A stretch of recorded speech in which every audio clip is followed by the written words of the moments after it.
Hi, my name is Kira Mendez, and there were many lessons that resonated with me when it came to my leadership interview with Dr. Wolf, a professor here in the political science department at Regent University. Dr. Wolf implements many of the five practices into his leadership skills. For example, when Dr. Wolf stated, planting seeds of thought and stimulating ideas from different perspectives is a great way to generate inspiration of new ideas in others. With this action, he encourages critical thinking in his students by expanding their opinions with facts. Dr. Wolf's method of communication, asking questions from opposing angles, stimulates critical thinking in his students. Moreover, when the student has accomplished the goal, he encourages their hearts with praise and recognition. Another example is when Dr. Wolf mentioned that setting an example is an essential component to his successful leadership capabilities. Dr. Wolf feels it is critical to be the example of what you are asking others to do. And I also follow this ethic. Whether it is personal or professional, I always strive to be the most exemplary model of the group. In my view, when others see a good example, it sets the tone for their own efforts when collaborating in a group setting. By doing this, Dr. Wolf is exercising the model the way practice, developed by Koizes and Posner, authors of the book Ordinary People, Extraordinary Leadership, which states, the questions you ask should send people on journeys in their minds, journeys to explore. However, I would suggest that Dr. Wolf learn new ways to keep his punctuality, which builds his credibility and trust within his student body. Because the five practices by Koizes and Posner state that a leader should reflect the values that they expect of the group. For example, Koizes and Posner claimed, the quality and accuracy of communication and the integrity of the decision-making process increases when people feel that they have significant values in common with their colleagues. When it comes to my personal experience with timeliness, I am on the opposite spectrum of Dr. Wolf, as punctuality and time management are two of my strongest assets that have been recognized by others in both my personal and professional life. However, this is not a natural ability of mine, and it was necessary to learn how to build my skills in time management and punctuality through years of determination, dedication, and consistency.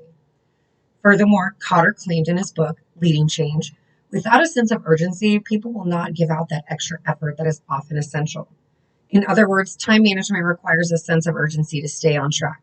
My personal success in leadership began with making a sense of urgency important. Without a sense of urgency, laziness has room to settle in.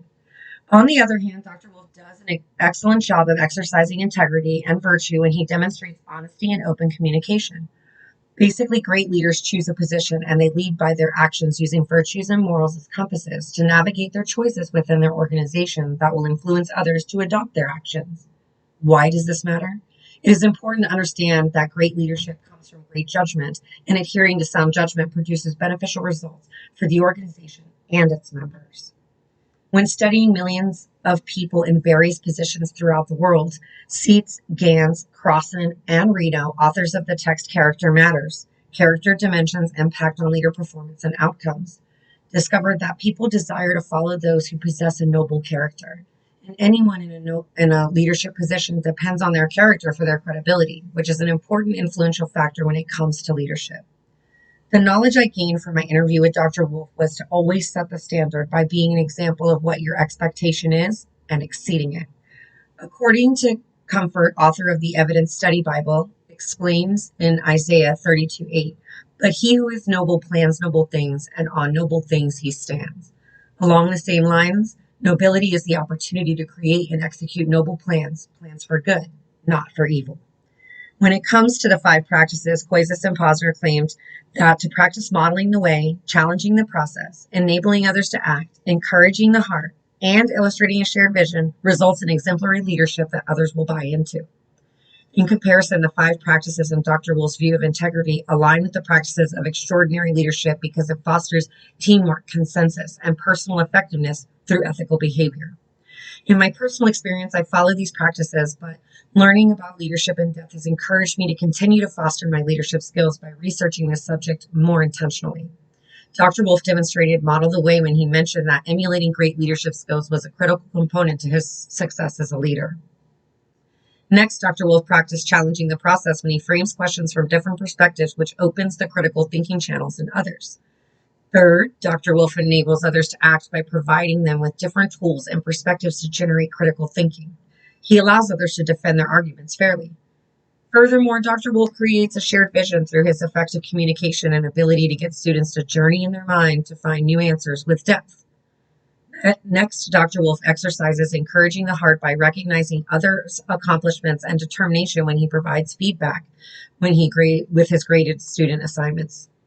Basically, to become an extraordinary leader such as Dr. Wolf, one must possess the ability to encourage the heart in others, which leads to a shared vision. Everyone buys into the goal. In my original view, a Christian leader is a person who not only demonstrates care for the whole, but also could influence others to adopt their behavior. For example, in Matthew 5:14 through 16, you are the light of the world, a city set on a hill that cannot be hidden, nor do people light a lamp and put it under a basket, but on a stand. It gives light to all in the house. In the same way, let your light shine before others so that they may see your good works and give glory to your Father who is in heaven. In other words, as a Christian leader, we are called to many paths of life to be a light to the world so that others will want to behave as the leaders behave to achieve the same light. It is important to lead by example, which is repeated in God's word throughout the entire Bible. After learning about Quasars and Positives, the 5 practices, I still view leadership under the same scope, but with the understandings and of the dynamics of how it works rather than just it does work. By deepening my knowledge of leadership, I can improve my collaborative efforts and strengthen my leadership skills. When it came to my Christian Character Index results, all categories but one merited a score above 80%, and I agree with this assessment. Although my lowest score was in gratitude, I am very pleased with my improvement in character since the last year. Initially, I took this Christian Character Index quiz my first semester here at Regent University in 2022, and I scored a 23%. However, just a year later, I scored a 42%. Well, this is not the example I want to set. It has motivated me to continue my journey with the Lord by praying for a Christ-like character. I believe by becoming more intimate in my faith, I have been able to double my gratitude level in a relatively short length of time. And I'm excited to continue my studies in theology. And while the pulpit is not my calling, studying God's word enlightens me on how to become a Christ-like example by being the salt of the earth. Along the same lines, in Matthew 5:19, it states, "You are the salt of the earth. But if salt has lost its taste, how shall its saltiness be restored? It is no longer good for anything except to be thrown out and trampled under people's feet." Similarly, exemplary leaders must outwardly display the principles that they advocate for to convince others that the sacrifices are worth ascertaining the goals, because people are more strongly influenced by what they see and not always what they hear. Walk by faith, not by sight.